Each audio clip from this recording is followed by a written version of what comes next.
Boom! There it is, ladies and gents, right when it drops too. Ready to rock and roll, talk about some money, scaling your business, how money works. That's all the stuff we're going to be talking about today, and I'm excited to get this show on the road. So let's do this thing. Shut up and sit down. The Business Bros Podcast was created for you. Learn from the business professionals who come to share their stories. Find out what's working in business, on social media, what's hot and what's not, straight from the mouths of successful entrepreneurs out there doing the real work. And now, welcome to another episode of Business Bros. Damn. Let's do this thing, man. It's a hot, beautiful day in San Diego. Drop some heat, baby. All right, all you business pros out there, before we jump into the show, just a quick reminder to please subscribe on whichever platform it is that you're listening to us on today. Give us a like, give us a follow, subscribe, and drop a review. Help other like-minded business owners find value from our awesome guests while we rise up in those podcast rankings. We'll sincerely appreciate every single one of you for it, and if you want to be a guest on the show, we'd love to have you on to learn from you as well. Go to www.businessbros.biz, schedule your time, and don't forget to follow us on all our social medias at Business Bros Pod. All right, everybody, we're so excited and honored to bring another incredible guest to the Business Bros Pod. More than 5 billion people in the world can't answer basic questions about money, and today's guest is just not okay with that. With only 21 out of 50 states requiring high schools to teach at least one personal finance class, and the average American having less than $1,000 in savings, but spending more than $5,000 a year on unnecessary items like lottery tickets, Starbucks, and McDonald's, our guest is well aware of the two primary forces that stand in the way of his mission: scarcity of financial education and the financial industry as a whole. Our guest today is on a crusade powered by innovation. It is his mission to provide access to the tools and support people need to become financially literate and create better lives for themselves and their children. And he's created a business model to help them do just that. Tune in today to hear how our guest is disrupting the financial industry with a giant network of licensed financial professionals who are educating families, building leaders, and serving clients. Joining us today from WealthWave and How Money Works, author of Couples Money and the Prosperity Factor, welcome to the show, Chris Felton!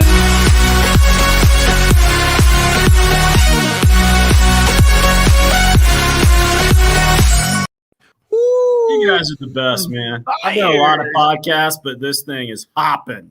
That's what I'm talking about, man. All the other ones put me to sleep. Like they have to wake me up before I speak.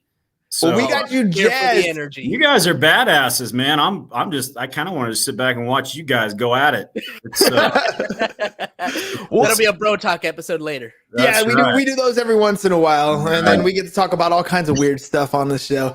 But let's talk about some money stuff, Chris. All right, dude. So look, I 100% agree with you. Education, financial education, that is not something that is taught in schools on a regular basis. Now, fortunately for you, I teach a course called Financial Algebra, and I get to teach seniors a lot of these basic topics. The problem is, 100% honesty, they dump the kids in my class that didn't do so hot in school, and this is their last ditch effort to get a math credit.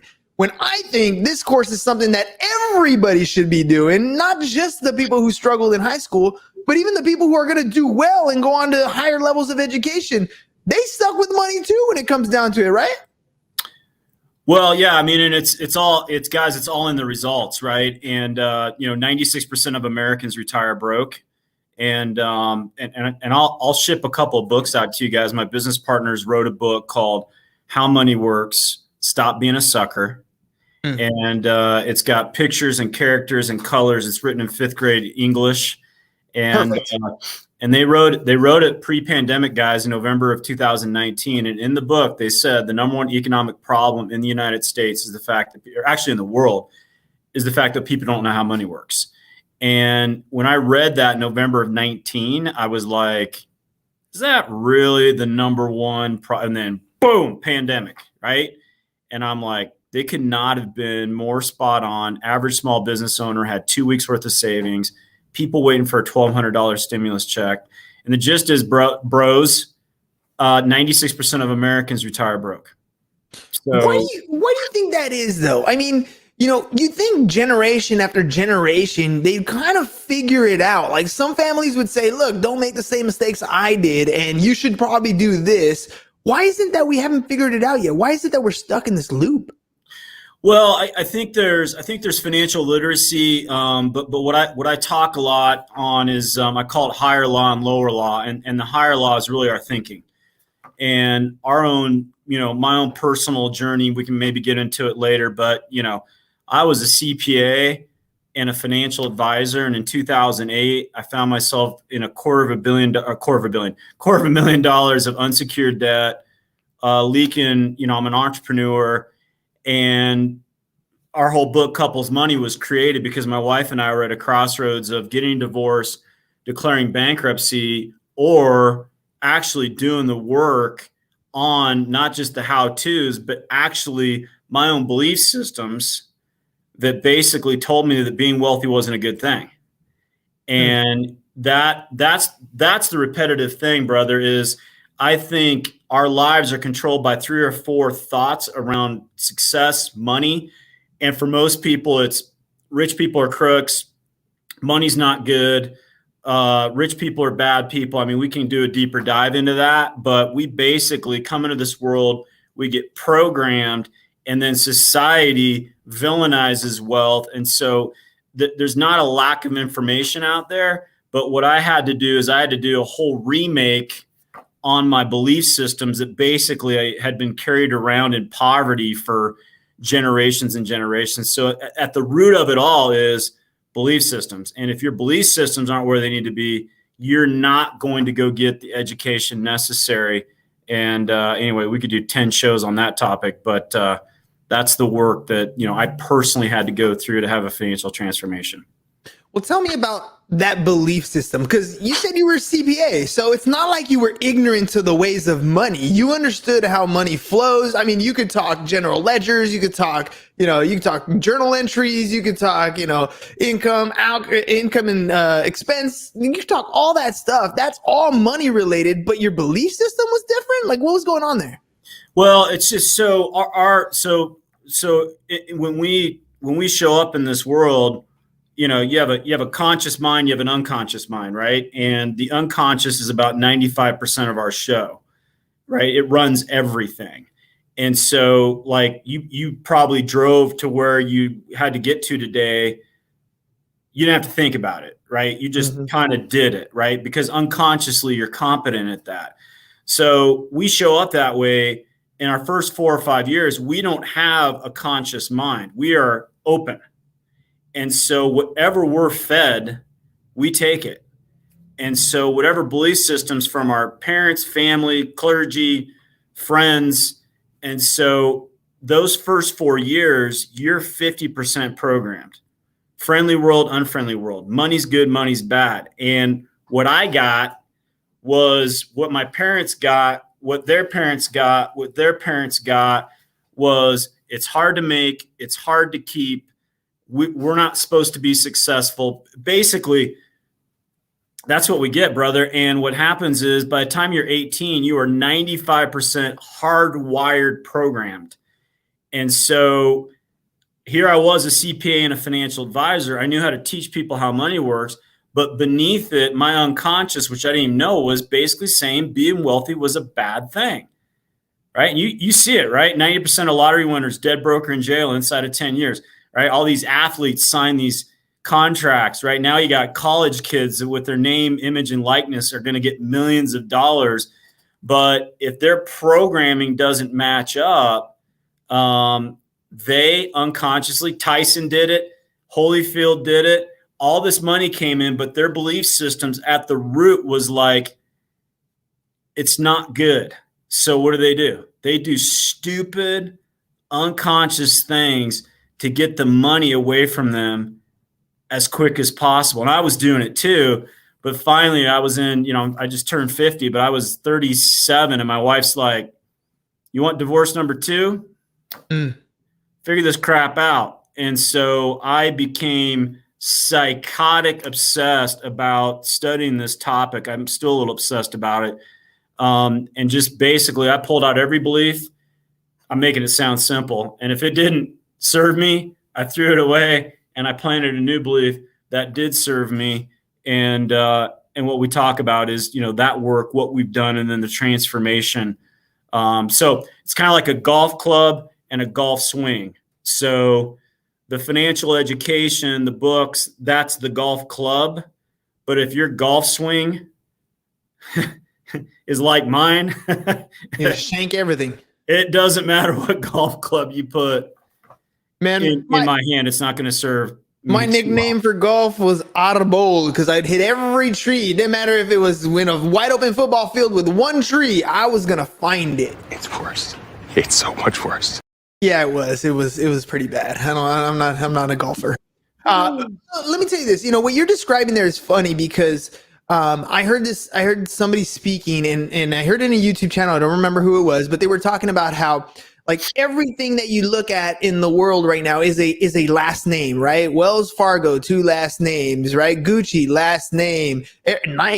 All these different brands are all last names, and how we as a middle lower class, we spend all our money, we go to work, we make this money, and then we go buy and invest into other people's last name, making their last names much more wealthier and much more, they're the Joneses. They're what we look up to. But then we come home and we show off all those last names, and we're not spending any time in building our own brand, building our own name, making something of ourselves.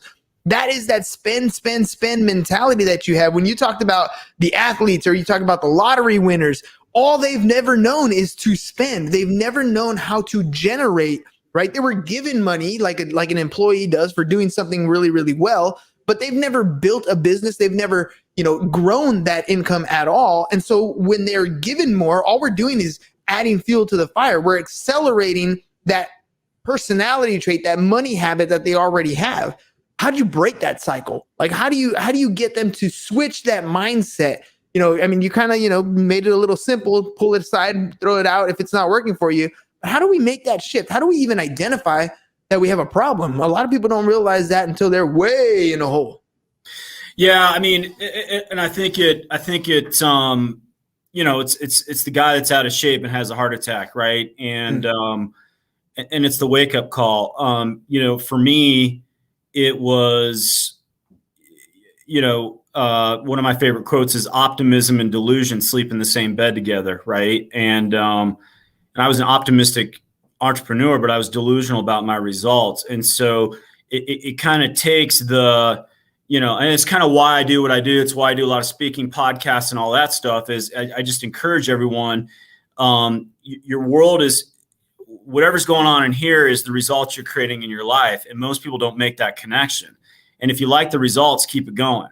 But if you don't like the debt, if you don't like the lack of savings, if you don't like, for me, I was sick of financial stress. If you don't like the stress, there has to be a pain point, I think, that comes along. My mission is to go positively impact 10 million plus people so that, we can at least inspire them to take an action so they can level up their results. They can actually become financially free. For me, it was pain. And it was my wife going, divorce number 2. My kids were small. They lived, I'm in Denver, Colorado. They were in Atlanta, Georgia. I couldn't see them. And it wasn't until I said, you know what, wherever I've had a money problem in my life, I've always been there.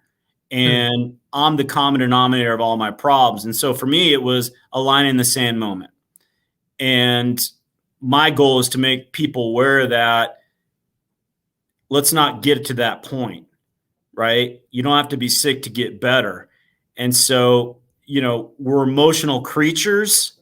And money's emotional. We often look at it logically, but that's what we're here to do. I'm happy to ship a book off to whoever wants one to start the conversation with them. But I think a pain point has to come for most people to shift their behavior. So I don't know if I answered your question or not, but it's no, absolutely. Pain is oftentimes one of the greater motivators. I mean, we can have nice, fancy goals that look good, but it isn't until your back's against the wall, until you actually have to make a choice, burn the bridges or burn the ships and keep moving forward. That's usually when that change does happen.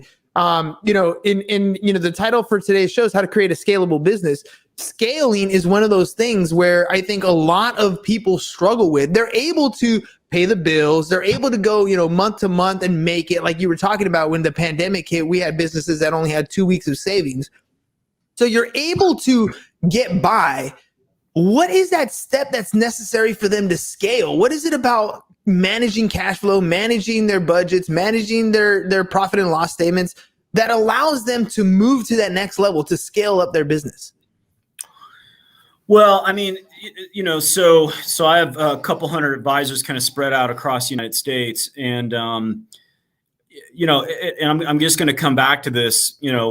I think once again, I think everything is mindset. I mean, I think how-tos are important. There's a great book out there written by a guy named Brian Clemmer called "If How-Tos Were Enough, We'd All Be Rich, Skinny, and Happy." and how-tos are never enough, but that's where we want to always go. And so really to scale, it's important to be really clear on what it is that you want.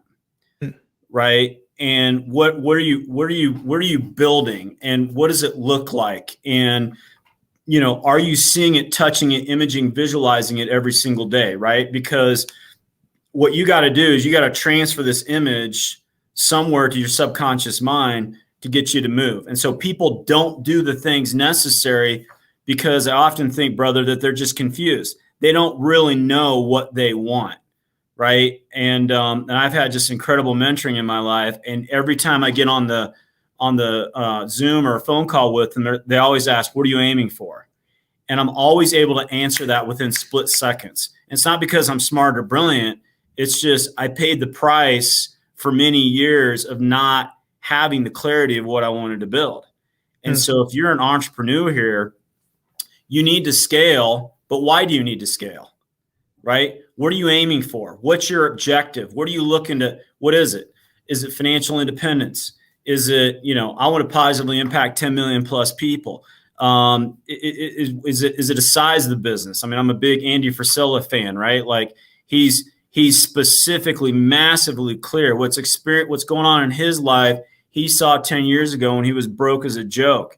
And so fighting for clarity and simplicity is super important.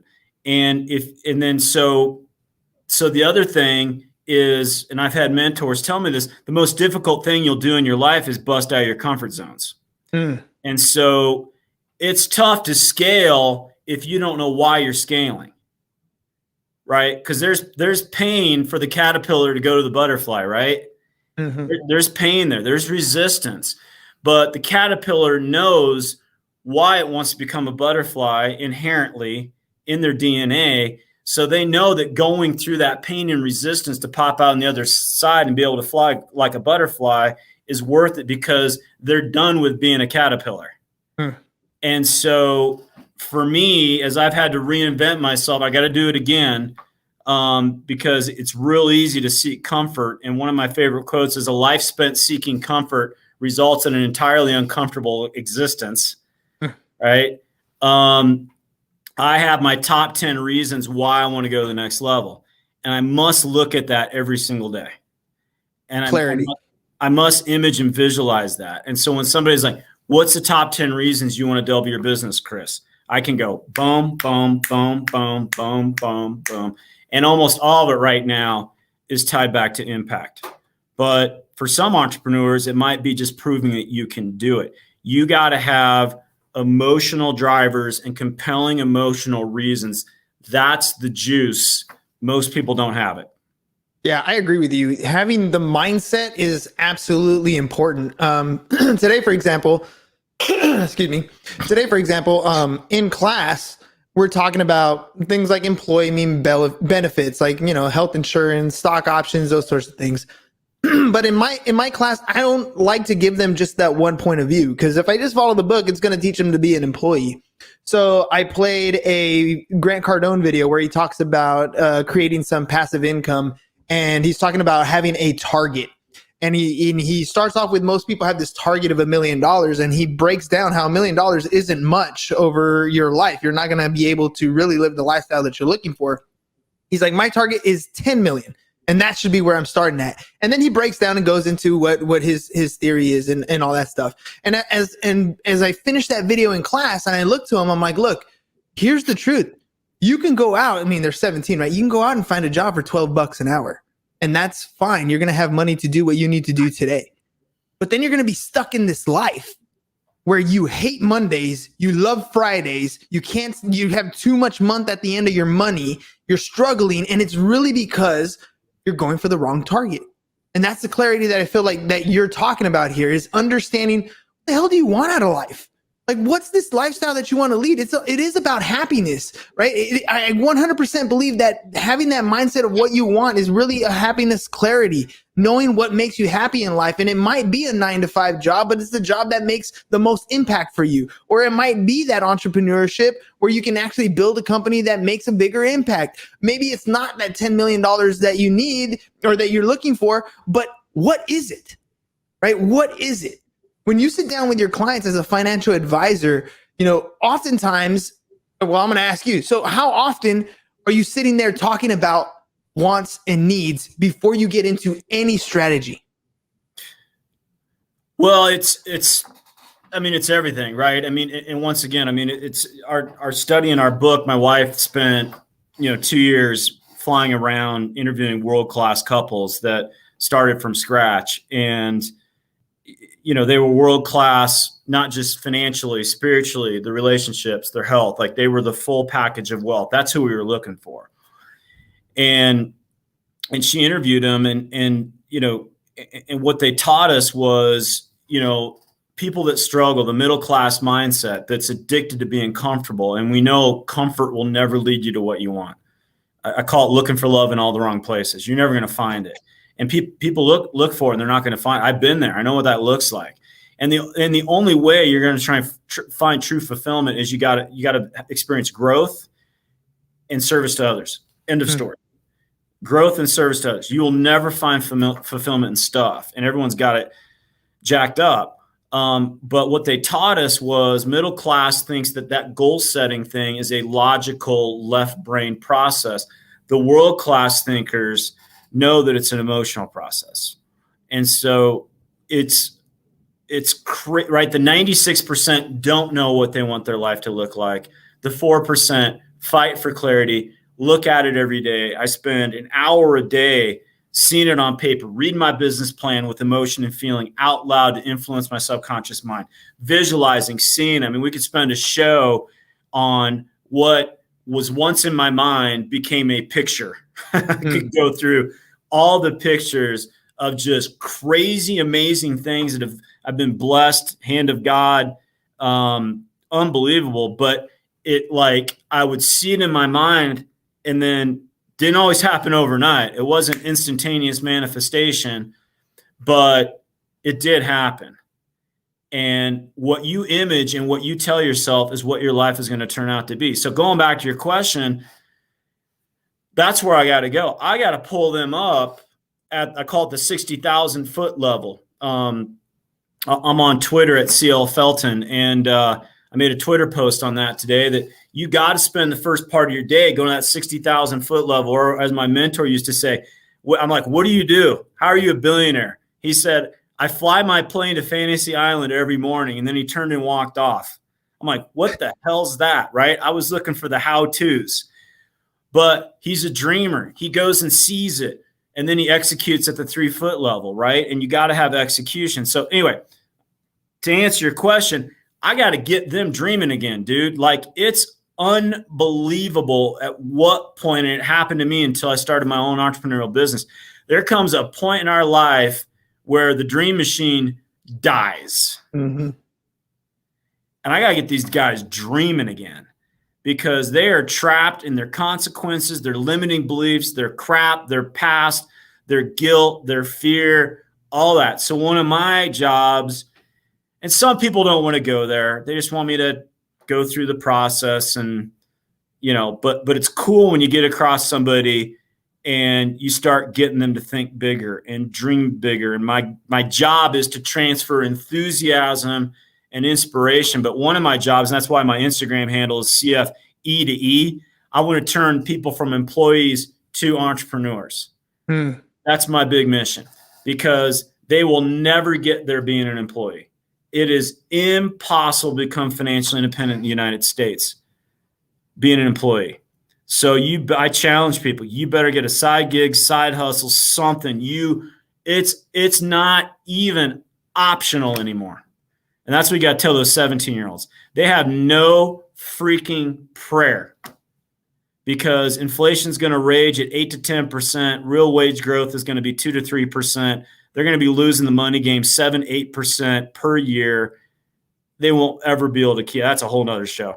The inflation wave, they'll never catch up. Your only shot is you must become an entrepreneur. You got to have a side hustle. Gotta have it. I love that. That's something that I talk about all the time. And the thing is, the side hustle takes some time to build. It is not an overnight thing. But if you get started now, 5 years down the road, you're going to be thankful you did. I mean, when you get started, it might only be $50, $100 a month that you're doing, because it is your side hustle. Yesterday, James and I had a conversation about why we hate Mondays and love Fridays. If what your mind is telling you, if you hate Mondays and you love Fridays. And the truth of the matter is, you hate what you're doing. If you hate Mondays and love Fridays, you are dragging ass 5 days of the week, not doing what you're supposed to do. Financial advice always says, take 10% of your income, put it away to some sort of investment portfolio, right? Something like that. Why are we not taking 10% of our day? Why are we not taking 2 hours and 15 minutes every single day to work on ourselves, to educate yourself, maybe to get your body right, maybe to get your relationship intact? I don't know what it is that's going to make you happy, but why are you not taking 10% of your day and claiming it for yourself? I mean, that's where you can get that clarity that you're talking about. That's where you can get that side hustle started that you're talking about, getting good health or whatever it is that you need to do. What do you think? 10% of your day? Yeah, no, I mean, I was, I started my business, oh my Lord, seems like forever ago, 1999. I was working 70 hours a week. I was a CPA. I couldn't see straight. We didn't have Zoom. We didn't have phones, text messaging. I mean, we didn't have any of the technology. I could page you. Yeah, page it. Yeah.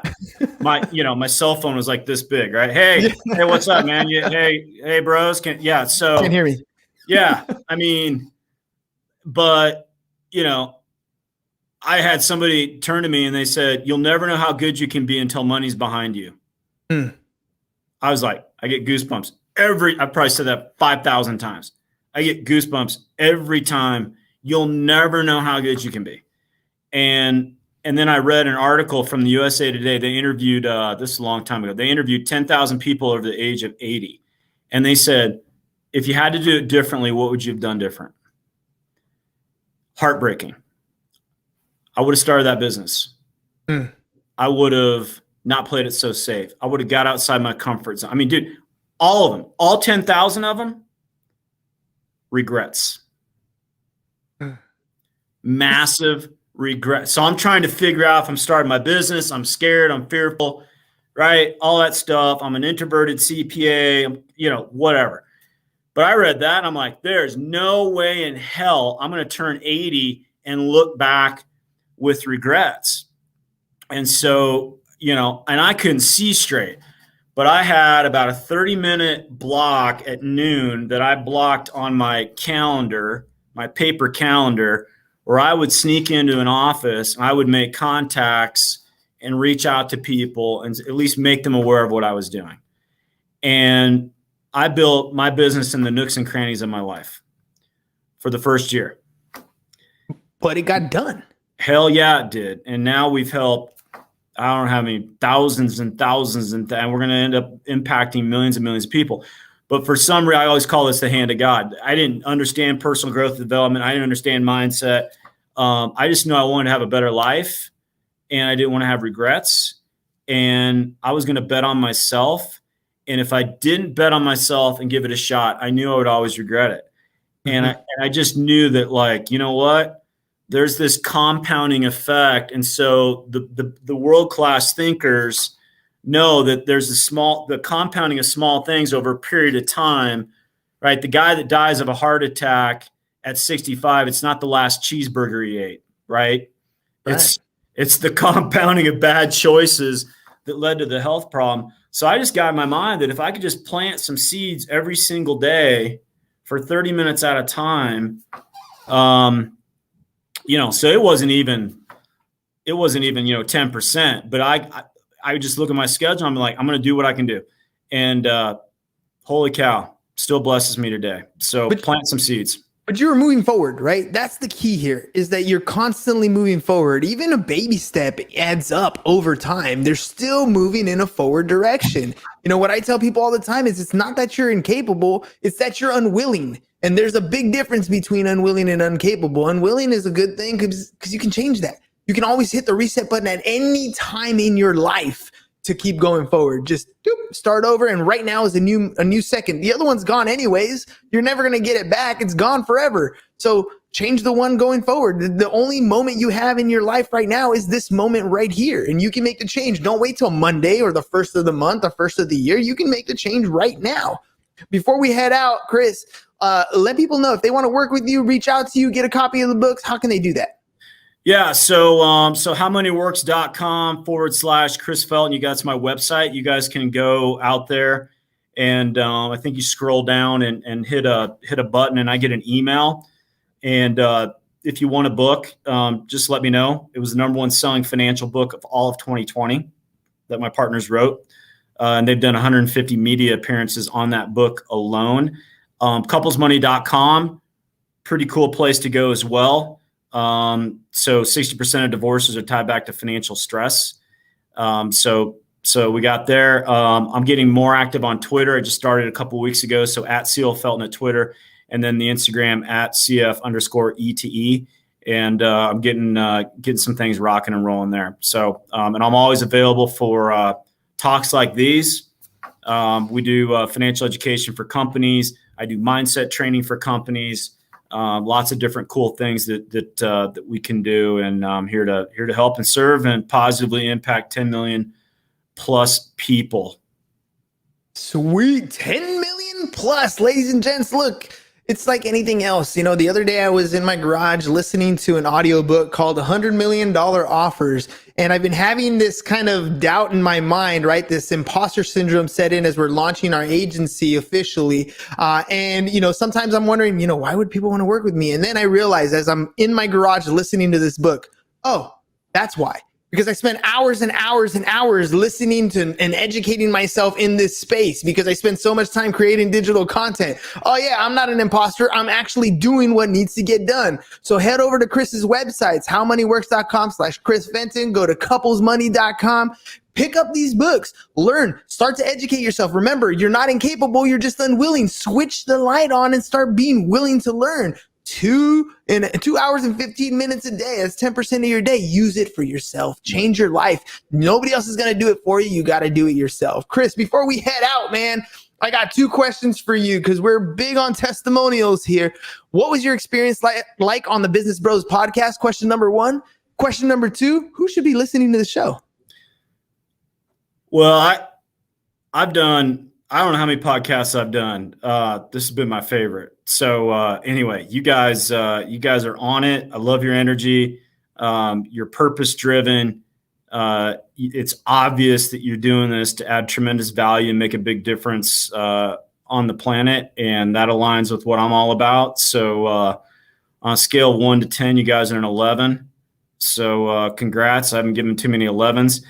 Who needs to listen? Anybody wants to have a better life, man. And are you interested or committed? So if you're interested, don't tune in, right? Because interested people will go back to their story, their past. They'll fall in their excuses.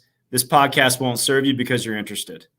But if you're committed like me and like you guys, this is the podcast that you guys need to listen to. So thanks, Chris. And you know, we got to run some AC/DC here towards the end, ladies and gents. That is what we call a money talk. All right, ladies and gents.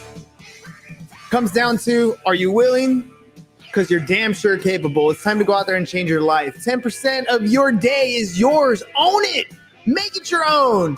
Make sure you guys stop by Chris's websites again, howmoneyworks.com/Chris Felton or couplesmoney.com. And if you have any need to grow your business, scale, grab some more customers here and there, make sure you guys go to businessbros.biz and check out what we got to offer to help you grow your business. Peace out, y'all. Thank you for listening to the Business Bros Podcast. Are you looking to get more clients or to increase your income? Hernan, the business bro, can help you generate referrals through the power of podcasting. And James, the insurance bro with Pipeline Insurance, can help you effectively add insurance to your existing business. If you are ready to create wealth today and generational wealth for tomorrow, email businessbros@seeusfirst.com to schedule a free consultation or join the Business Bros Network, www.businessbros.biz.